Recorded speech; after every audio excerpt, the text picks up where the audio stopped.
the Constitution denies these privileges to the federal government, how did it all go wrong? I mean, if we're going to talk about surveillance, I would think that it starts with simple powers to investigate crimes to find a culprit. When did investigative agencies first appear at the federal level? Oh, boy. Well, I'm going to have to lay out a bit of interesting history.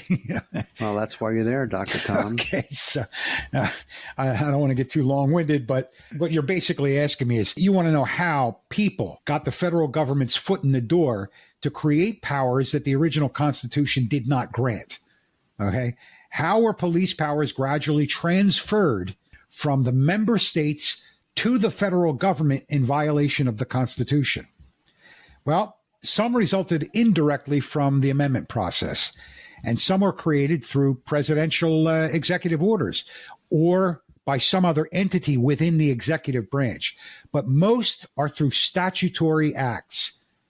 Their evolution through the gradual intentional use of mission creep is where the second Marxist tactic was and still is being deployed, okay? This is what is of interest to us, okay? This mission creep.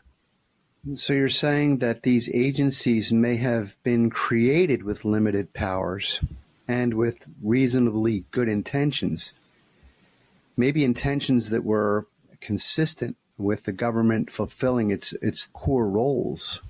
That those being the defense of the country, keeping the peace and leveling the playing field for commerce. Exactly. These were always public justifications for the government, people in government, let's put it that way, doing what they did.